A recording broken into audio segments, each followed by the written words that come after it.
د وردګو ولایت په پخوانیو ناامنه سیمو کې د امنیت په راتلو سره بزګرانو بیرته خپله کرکیله پیل کړې ده. دوی وایي پخوا د سره پله سیمه، شیخ آباد او سیسۍ هغه ځایونه وو چې امنیتي وضعیت یې ډېر خراب و او بزګرانو به له ویرې په خپلو ځمکو کې کرکیله نشوی کولی.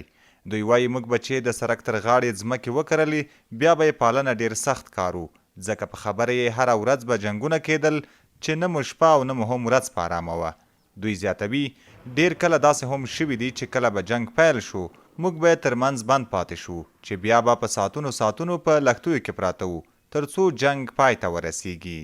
داسې دی د خدای په نامه وینې که سم یې درته وکړو 2 ساعت هم زه په لښتي کې پټ پروت یم چې د دې جنګ شروع شوی دی او موږ ته به یې د شپې ویلې چې تاسو به حتما بالتۍ لګوئ.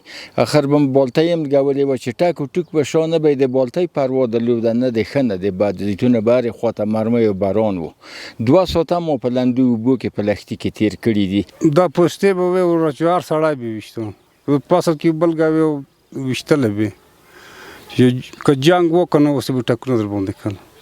اوس خو که د شپې ګرځې که ورځې ګرځې جنګ نشته. د شیخ آباد او سره پله سیمې هغه بزګران چې د عمومي سړک تر غاړې ځمکې لري وایي چې پخوا به د دې سیمې ټولو بزګرانو نه یوازې دا چې کرکیله نشوی کولی بلکې د هره ورځ چاودنو او جنګونو له ویرې به له کوره بهر هم نشو راوتلی. خو اوس چې امنیت په بشپړ ډول ښه شوی دی موږ هم بیرته خپلې کروندې پیل کړي دي او زیاتوي چې سږ کال به د نورو کلونو خلاف دوی ډیر حاصلات ولري.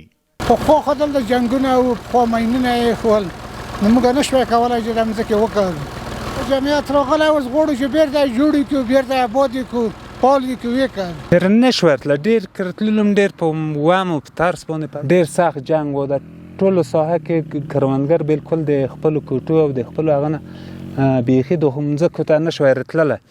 نو الحمدلله اوس ښه امنیت دی، ښه سړی په ډاډه زړه باندې رتلی شي، خپلې اوبه په خپله کرونده کې کار کولی شي.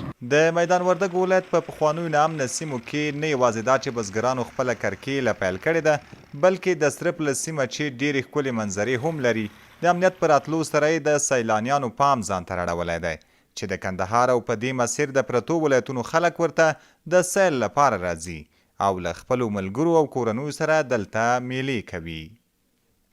عزت الله احمدزی، CMG، میدان وردګ.